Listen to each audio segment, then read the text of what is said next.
This is live. What's up?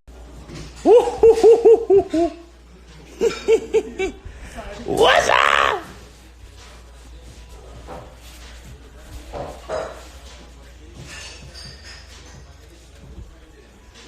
We want to wait for everyone to come on. What's up, MTV? MTV came out today. What's up? The original sound and color. Hi, everybody. Oh man, another day. Dude, this scary movie was what's the scary movie was what's the scary movie was I've never heard of that in my entire life. My life. Guys, we're here again. Yo, Dev. Bro, come. Yo, Devin, here's what you're going to do. You're going to stay by yourself with whoever you want to stay by yourself with for 2 weeks, and then we can link. That's how this is going to work. And then, MTV wants me to freestyle, but I'm not a rapper.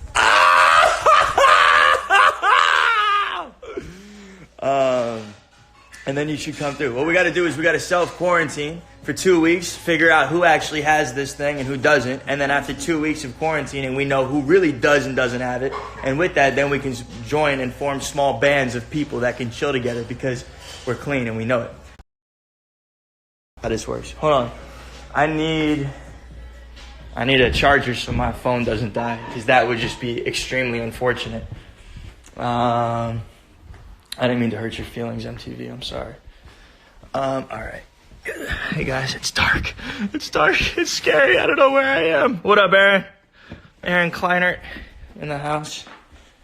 I love you so much. All right, here we go. You guys ready for this? We're gonna do this live. We're gonna do this live stream. We're gonna play Mayor Eric Garcetti has something that he wants to tell us.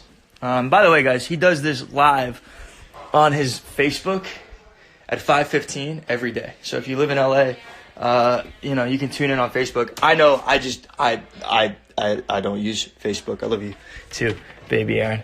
I just don't use Facebook, and I don't know anyone who uses Facebook like a lot. Although, I think it has a whole bunch of people that use it, obviously, because it's Facebook. I don't use it, and most of my friends aren't really on it a lot. So figured I'd do it on this Instagram platform.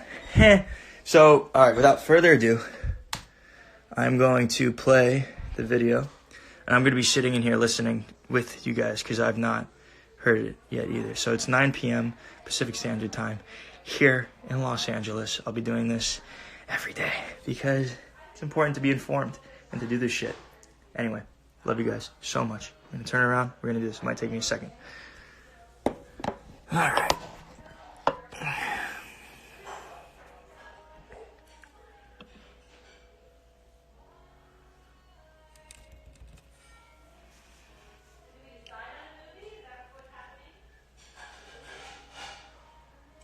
Los Angeles. Your feedback's important. For joining us. Let me know if it's not working. He's talking. You should be able to hear it. Today, with the legislature, have taken historic steps to continue to assist all the cities in California and all the people of California during this crisis. We appreciate your leadership greatly. I also want to thank the people of Los Angeles. As a reminder, this is a daily, ongoing briefing. It allows me to talk to the residents of the city of Los Angeles, but also update residents in the county here in close coordination with mayors in other cities and our extraordinary leaders of the Board of Supervisors who are helping us steer through this.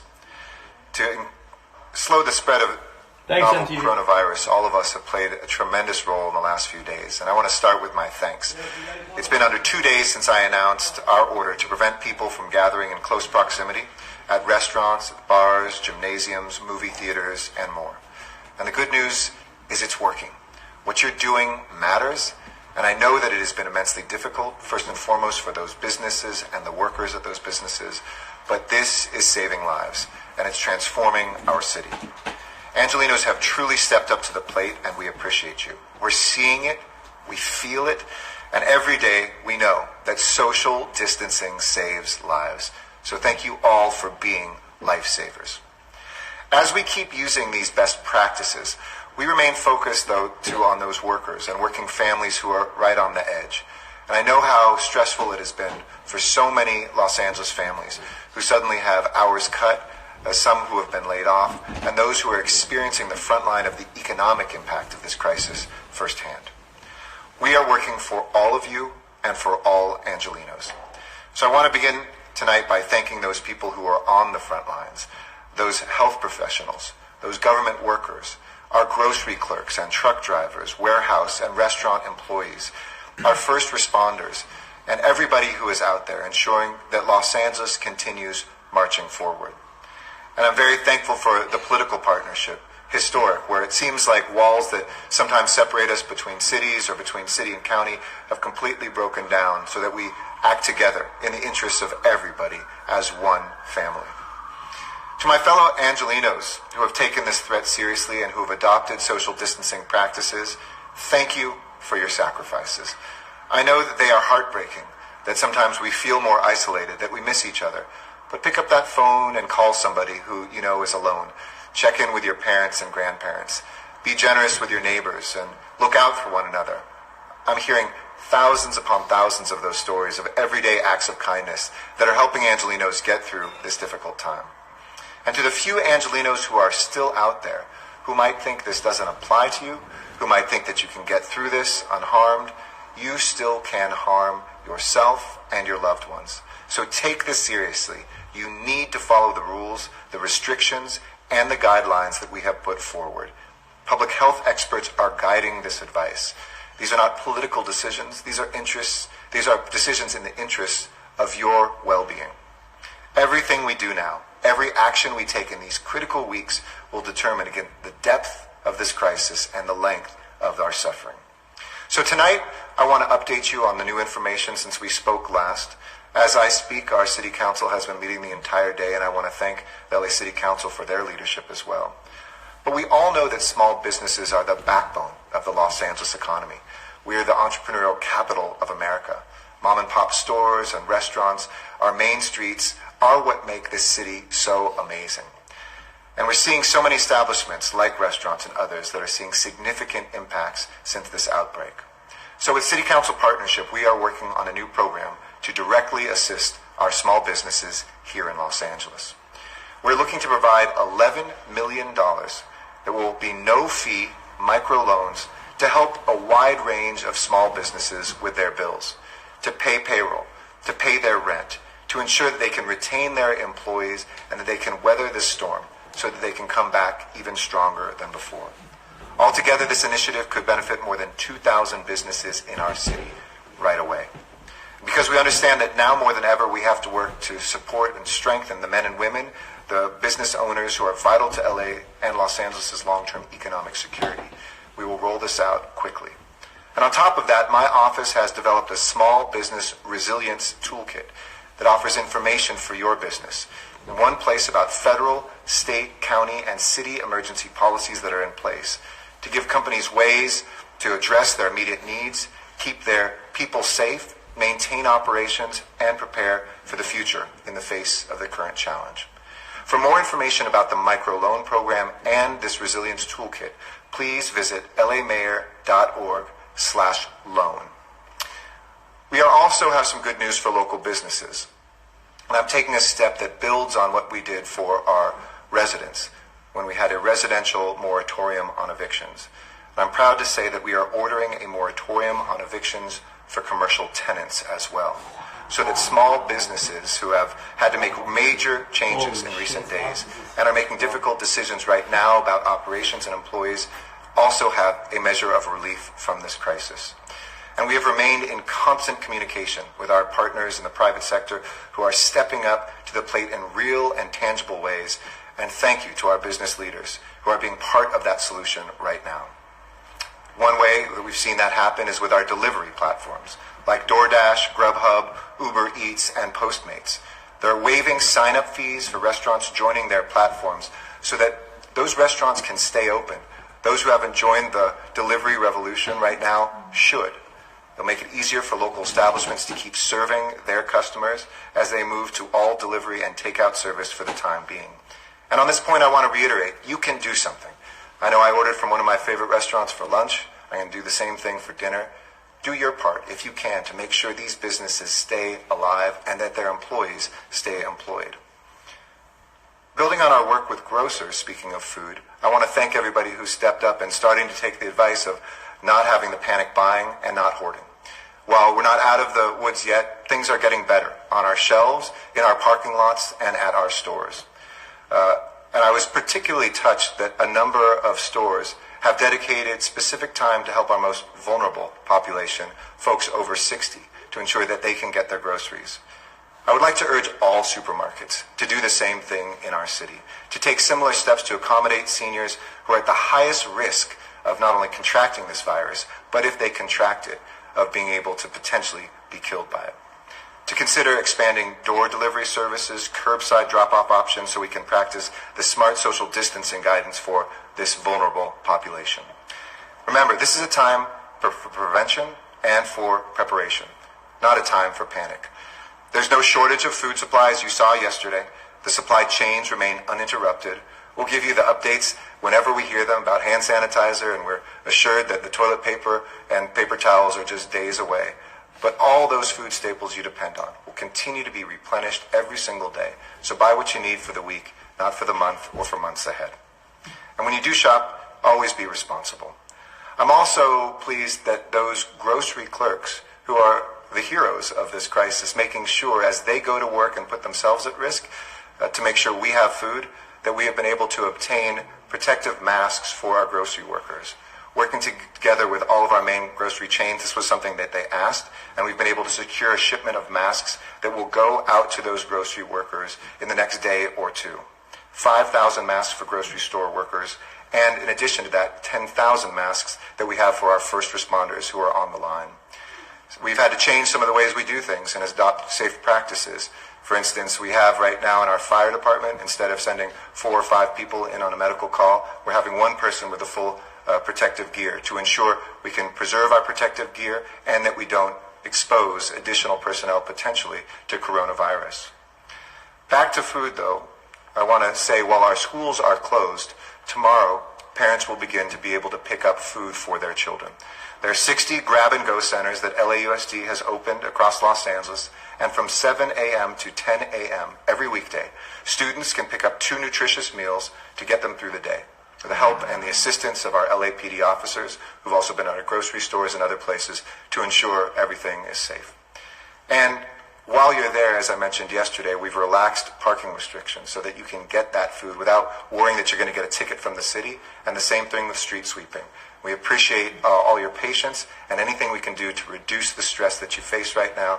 Do move the cars if you can. We need for public health to sweep streets, but if you can't because too many people are home, we understand, and you won't get a ticket. Families need to be focused right now on their health and safety. And I want to bring up something else that has caused some families in Los Angeles a lot of stress, as we see an uptick of ICE operations that create unnecessary fear and panic in those very same families we are trying to protect. We are, as always, going to stand with our immigrants. Los Angeles is a city of immigrants. 63% of us are either immigrants or the children of immigrants. Many live in blended families, and additional fear at a moment of extreme stress is the last thing families need to face. But I want to emphasize that as we meet our challenges, governments are coming together. And I want to address something because I try to use these addresses to give you practical information each day. Address something that's not under the city's exact jurisdiction, but I know of concern to all of us. And that's testing for coronavirus and COVID-19.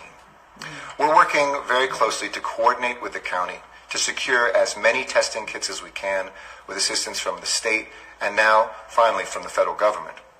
But while we wait for those swabs and those testing kits, work with laboratories to increase their capacity and make sure that we have orders coming in, I've asked Dr. Mark Eckstein, who's the medical director and commander of the EMS Bureau of the Los Angeles Fire Department and an expert in clinical emergency medicine at the USC Keck School of Medicine, to lead the coordination of our testing efforts. We're working very closely with the County of Public Health, which has done such a heroic job and I know is stretched thin. So we're going to work with them and our hospital association, who I want to thank, bringing together all these different places where tests can occur, as we get more of them, how we can set up the logistics for those, and add a little bit more security in the coming days and weeks to making sure that those people who need tests can get them. Most patients in LA who come down with COVID-19 symptoms will self-treat at home. One estimate from a doctor today who was here said that probably 90% of people who have symptoms that are COVID-19-like don't have COVID-19. That said, tests are being prioritized right now for those in three categories: those who have severe symptoms, those healthcare workers and first responders who we need to keep on the job to win the fight against this crisis, and for anyone who's been exposed to a confirmed case of the virus. A fourth category can also be a priority for those who are over 65 or who have already compromised immune systems who are showing somewhat severe symptoms as well. Our federal and state leaders are finalizing interventions that will support businesses and individuals that are impacted by this crisis. And I want to again urge Washington to move as quickly as possible and thank the governor for the historic dollars that he has put forward in the $1 billion fund that he's talking about to help us with everything from our fight to help our unhoused Angelenos address this crisis to the medical equipment that we need for our first responders. But for workers who face unemployment, we need action now. And today, members of the California State Legislature joined together across party lines to unanimously pass this emergency legislation authorizing this $1 billion to fight COVID-19. Just signed into law by the governor, this will provide more beds and medical equipment to help our hospitals treat more patients and protect those who are most at risk. But your city government is here for you too. As a reminder, as I said yesterday, those governments that are cities not of the city of Los Angeles and LA County, please check with your mayor, with your council member, and check in with them because many of the things we're doing in coordination. And I've been in constant communication with the 87 other mayors of LA County. Continuing vital city services will never stop. This city government will never close. And that means a large team of employees is still coming to work and doing their job. But social distancing is everything in this fight. If you haven't heard it loud and clear from our public health director, and I just got off the phone with her from LA County, Dr. Ferrer, she's saying anybody who can work at home should work at home, unless you're critical to the operations of this city. It's critically important that we do the same thing in our city family. So we're soon going to reassign some of our city employees to serve outside their departments, where they can add capacity for our response. And we're finalizing plans for our city employees to telecommute. Rest assured, no matter what action we take, critical sanitation and public safety and public health services will continue no matter what. You will always have police. You'll always have firefighters who respond to that 911 call. You will always have your trash picked up. And as always, you can call in the city of Los Angeles 311 to ask for any questions about city services. Our seniors are getting frozen and packaged meals at their normal sites. We're increasing our food delivery. And of course, our city actions for relief and assistance are ongoing. As we said, all bars, entertainment venues, public spaces are closed. Restaurants are only available for takeout and delivery. And as I mentioned, our residential street parking is relaxed, but it's important to remember that doesn't mean we're giving no tickets. So those, for instance, in front of restaurants, so we can get cars in and out, we want to have that regular turnover in commercial spaces, but our residential street sweeping spaces will not get tickets. Finally, being at home doesn't mean that you're unable to help. The most important thing that you can do is continue practicing social distancing. And I know you've been hearing a ton about this. In fact, you have been the strike force ensuring that it happens with your friends, your family, your place of work. And I want to make clear just how critical this is. COVID-19 is far more contagious than the flu or other infections we're used to seeing. Its incubation period and the infectiousness period is longer. And infectiousness starts before we show symptoms. That's why it is so critical for us to make sure that we practice social distancing, making sure we don't have COVID-19 even before we have symptoms. At this point, some estimates tell us that each person who comes down with novel coronavirus can affect an average of more than 3 other people, according to research that was published in the Journal of Travel Medicine. That's how this virus was able to spread so quickly. And that's why we need you, if you can, to stay home, and why we need social distancing. A lot of folks have asked about Northern California. We may have questions on that today. And I wanted to say a couple things on that too, because a lot of people have said now, hey, we were doing things before anybody else, so we need to do what they're doing up there. This is not a new room that we'd step into, or to use a football metaphor, they might be on the 20-yard line and we might be on the 30. the terms that are being used, I hope we can report on differently and talk about differently. Sheltering in place is something that we use when there's a school shooting. It means stay where you are, not be at home. When people talk about a complete lockdown, you look even in the Northern California counties, some of which have an infection rate as much as 10 times ours right now. Those are places where there's not a complete lockdown. There's more than a dozen exceptions of critical workers. And those critical workers are defined as accountants needing to do tax preparation work, infrastructure folks who are doing construction, many different areas, and nobody's locked down. In fact, public health professionals are, for your psychological help, encouraging people to go outside, walk your dog, take a hike as long as you maintain that 6 feet between people. And life will go on. Here, there's not a lot of air between us, but I hope people have heard loud and clear what our county health department has told us, which is right now, if you can work at home, do work at home.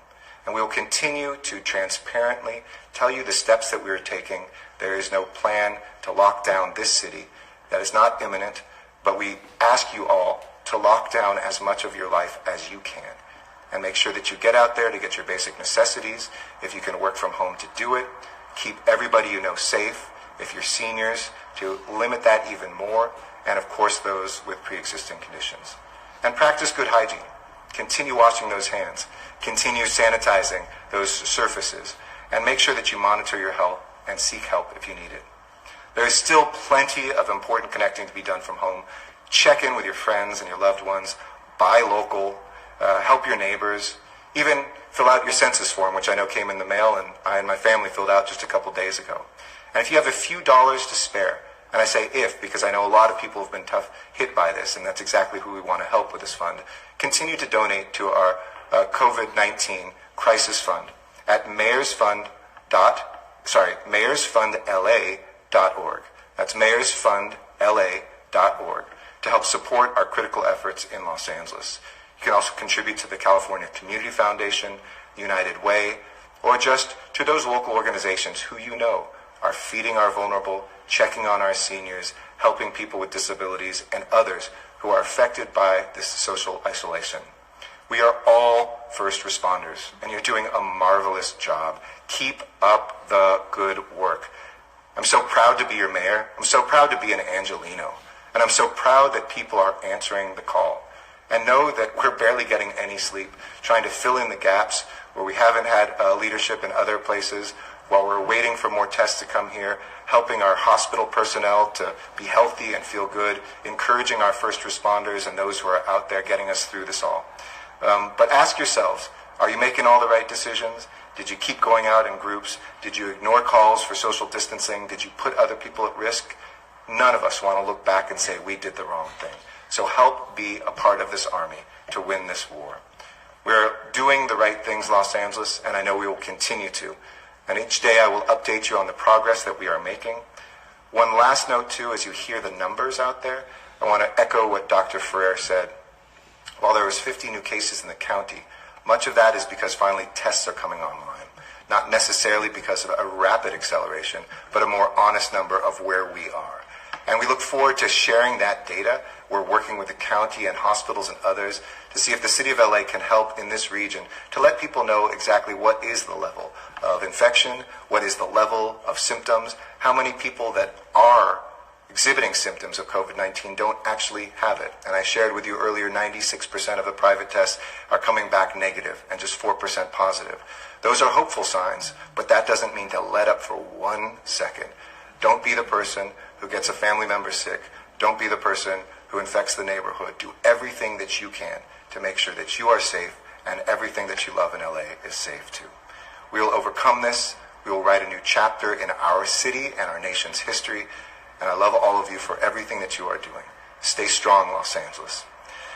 I'm going to answer some questions in English now, and then I'll do some Spanish and answer some Spanish questions as well. So why don't we go ahead and take questions from our speakerphone, because we're exhibiting best practices here. Thank you to the members of the press. We'll take the first question. Thank you, sir. To ask a question, please press *1. And first we have Alex Michelson with Fox 11 News, Los Angeles. Hi, Alex. Hi, Alex.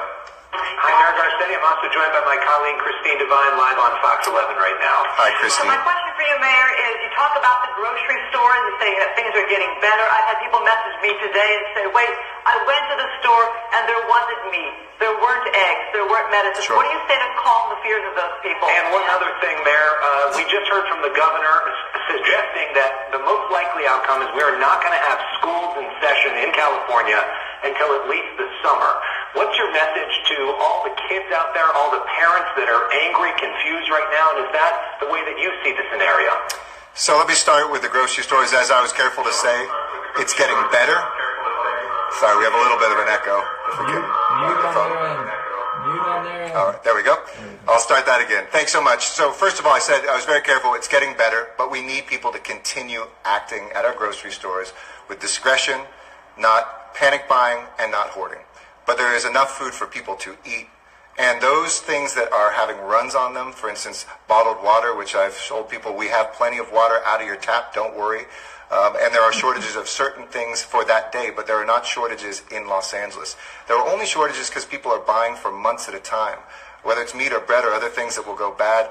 The advice of all the grocers, and we saw it manifest yesterday at that warehouse, there's plenty of food, not just for days and weeks, but for months and the rest of this year.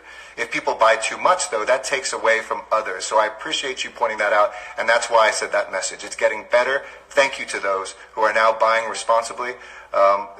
Toilet paper, for instance, the head of Georgia Pacific, the CEO today, I won't say the exact words he said. He said, we are making more toilet paper. We're going to be fine, but we don't need more supply because, I'll paraphrase here, he said, people aren't going to the bathroom more often. Get back to the regular pace of life, of eating, of what you do in terms of needing your toilet paper, of the water that you can get out of the tap, etc. Second, to your question, Alex, about the schools, that is what we're seeing and hearing from many public health professionals, that this won't just be a 2-week or 3-week thing. Those decisions haven't been made here by LAUSD yet. We do see some institutions like UCLA has canceled classes until the summer at the earliest. And so I understand that. I'm a parent. I can understand how frustrating and angry that makes people. I'm, enjoying the quality time with my daughter and helping to, be her social science and science teacher. But I know how tough that is for families who have to work, who don't have a caretaker. And I hope that we can all come together in these next days as we get our arms around what the impact of this is going to be, to find ways that we can care for our children. In particular, for those children who are the children of our first responders and our healthcare workers who we need to show up to work. That is critical for our city's operations. And so we're looking at best practices around the country, up and down the state, to see what can we do to provide childcare, and we're working with our hospital association there too. But our hearts go out to everybody. For those folks who have kids, know that PBS has a historic partnership, and on the television as well as online, and some people can't get online, though you can, everybody can through a phone. They will have just on television instruction to standards where kids can learn. We know this will be a tough period, but we know the most loving thing you can do for your child is to make sure that they don't get hit with COVID-19, that they don't spread it to your loved ones, and I would think that is the best love you can show your kids. Next question. Thank you. Next, we have Laura Nelson with the Los Angeles Times. Hi, Laura. Hi there. I have 2 quick questions. First of all, I wanted to clarify what you said earlier, that telecommuting plans for city employees are being finalized. When will those plans be done, and when will city employees be allowed to start working remotely? And secondly, is the city considering using any type of publicly owned vacant housing or other properties to help out people who are homeless during the crisis? Let me start backwards. We don't have a ton of supply of vacant housing, though we are primarily right now focused on hotels, motels, and drawing up a plan I hope we can talk a little bit about more tomorrow for bringing folks indoors through our rec centers and our city properties. To get to the numbers that I think we need to get to, we would never get there just with vacant houses, for instance. I have asked, I know there's a family that has occupied a home that is where the 710 freeway was supposed to be expanded, and we've asked Caltrans to see whether or not our housing authority might be able to get that house and many other houses and make that affordable housing for folks that today need that and or who are homeless, but that will require state action. But we are focused on our motels and hotels, on our shelters that exist, and standing up more shelters, as well as isolation units for anybody who is unhoused to be able to self-quarantine. Obviously, anybody who has such severe symptoms that they need hospitalization, we do not discriminate in our hospitals based on whether you are homeless or not. So, of course, those beds will be available to folks. And we are working tirelessly. I think last time it was 250. We have 310 hand sanitizing stations and encampments. We have our outreach workers working in them, and we're going to be very aggressive in everything we can do to help those neighbors that are unhoused. In terms of city employees, we'll have the direction, I think, tomorrow. And I want to be clear, it's not that everybody can telecommute, because we have critical city workers, as I mentioned, who keep the power on, who pick up the trash, who make sure that the economy keeps going, and who, of course, are first responders to this crisis.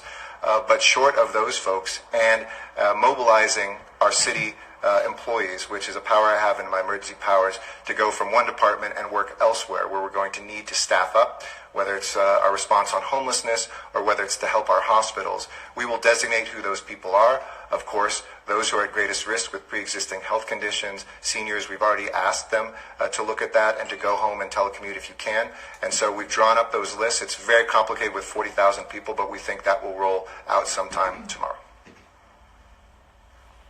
Next question. Thank you. Our next question comes from Beverly White with NBC Channel 4, Los Angeles. Hi, Beverly. Hello, Mayor. I'd like to ask you to elaborate on the school question. What level of communication are you having right now with the area school districts, specifically LA Unified? In other words, do you know what it will look like on the ground if schools do not reopen before the summer break? No, I think we're right now trying to get through these few weeks, and luckily have some time to figure that out. The school district had initially looked at opening up family resource centers, made the decision yesterday not to have places where children could congregate because of their interpretation of the county public health directives. But we know that we're going to have to set up places for some children to be, not just those children of the frontline workers that I mentioned, but you've also got families, or children, who don't have families, who are foster youth, those who may be homeless.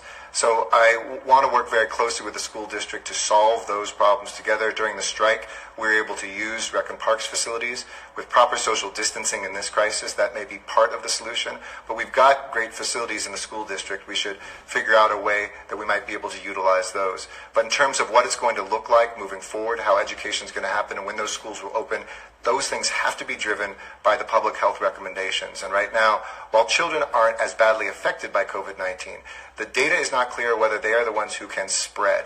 And so the last thing we want to do is have kids congregating, bring that sickness home that could have a grandparent be badly hurt, even killed by that, family members who are dealing with pre-existing health conditions. So I do support the school district's decision to close those schools, the universities to do the same. Research from around the world shows that, as well as shutting down the venues that I did that are public venues, are the two most important things we can do in a crisis like this. But our communication has been good. We look forward to strengthening that and doing whatever we can to help our parents and the school district as well. Thanks, Beverly. Thank you. Our next question is Steve Gregory with KFI Radio. Hi, Steve. Hi, Mr. Mayor. Good afternoon. Thank you for taking my question. Hey, you mentioned earlier about issuing masks to grocery store workers and the issue about masks. That's another confusing thing I think people are wondering about. The county is telling us that they don't want people using masks if they're non-medical personnel. And then you talked about grocery store workers and others using masks. Do you think that's kind of a confusing message? I'm not familiar with that county guidance because these masks we obtained working with the county, and they were the ones who helped us get them. So we're on the same page with that. That's new information that I hadn't heard about. But we see those as frontline workers in the same way. Critical things are to eat and our health care. And so we're looking at those, especially when we saw the crowds that are still there in too many grocery stores, but lessening. And certainly what we saw in the past few days, that puts those clerks at high risk, and we want to make sure they can show up and make sure we can get our food. But we can circle back if there's anything specific that was said by somebody else in the county, but those masks came from our work with the county. Thank you, sir. And this concludes our questions. And now it's time for the Spanish remark. Okay. Thank you again to everybody who's tuned in. I'm going to say a few things in Spanish as well. Gracias y buenas noches a Los Ángeles. A todos los residentes, gracias por su trabajo increíble en estos días. Esta crisis es una crisis. En la solución de esta crisis está en nuestras manos. Y sé que están nerviosos sobre lo que sucederá aquí en Los Ángeles. En esta noche quiero asegurarles, las cosas estarán bien, pero todo lo que hacemos ahora salvará vidas. Vidas de su familia, vidas de sus vecinos, vidas en Los Ángeles. Esta noche tengo algunas noticias para compartir sobre la situación. Primero, tenemos recursos para ofrecer alivio para nuestras pequeñas empresas. Nuestra ciudad proporcionará $11 millones nuevas en microcréditos sin cargo para ayudar a pequeñas empresas a cubrir sus facturas. Mi oficina tiene una herramienta de resiliencia para pequeñas empresarias para darles formas de abordar sus necesidades inmediatas. Y además estamos anunciando un moratorio en desalojos en espacios comerciales. Tenemos este moratorio en espacios residenciales, ahora también en estos espacios comerciales.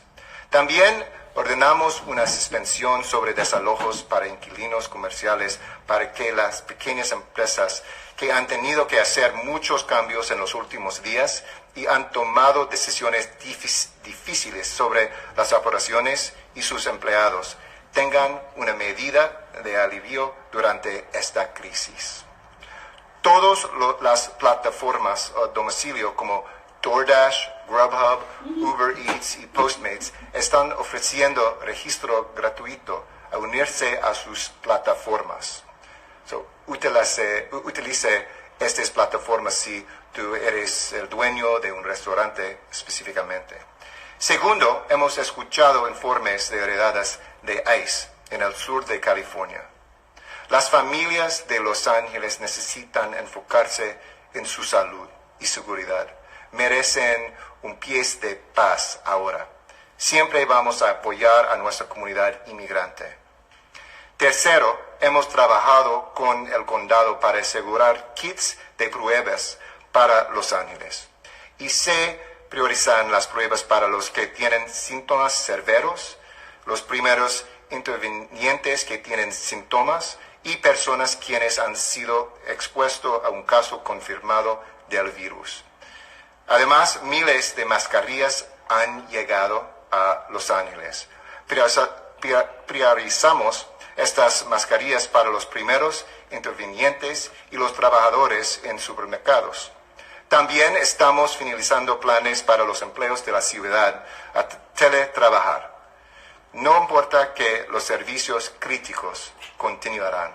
Y finalmente, quiero recordarles que lo más importante que puedan hacer es practicar el distanciamiento social.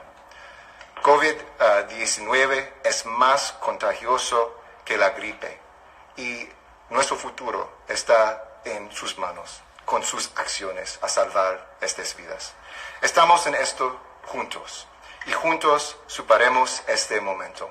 Muchísimas gracias a los residentes, gracias a los trabajadores, especialmente en gobierno, en los hospitales, en nuestros supermercados, por su dedicación a nuestra ciudad de Los Ángeles. Y con esto, preguntas. Right, thank you. First we have Abel Alonso with Telemundo 52. Hola. Mayor, thank you so much for taking my question here. Sí. What would be your message to those businesses and business owners that might still be allowing customers to dine in at their restaurants and bars? And what consequences, if any, might they face if they don't comply with the new restrictions? Por los dueños de restaurantes que están teniendo personas en su restaurante para comer, este es ilegal. Solo tuvimos 1 o 2 casos en la ciudad este día y la policía vino a estas empresas para recordarles que es importante que todos nosotros actúen en conjunción con la ley. La ley no es para ciertas personas, pero todas las empresas. Y tu empresa tiene una amenaza. Si tú continúas a tener personas en su espacio, sus empleos, la gente que son los residentes de su vecindario tienen mucho peligro también. Por favor, continúa a resolver estas cosas. Tenemos programas a asistirte, pero es ilegal a tener estas personas en su restaurante. Any other questions? All right, thank you. That concludes our questions. Back to you, Mr. Mayor. Okay, thank you again, Los Angeles. We'll be back tomorrow. Know that we continue to each be those first responders. And like I said, it's a great moment to write down some of the people that you need to check in with. Make sure that they're okay. As always, go to official information sites. Don't believe the rumors.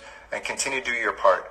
We can turn the corner on this. These 2 weeks will seem long, but looking back, they will be some of the bravest days that we got through. I believe in you. I believe in this city. I'll see you tomorrow. Thanks, everybody. Yo, this dude is so freaking good at his job. It's ridiculous. Oh my God. Hi, guys. Wow. Okay, that was that. I love you guys. Goodbye, Kyle.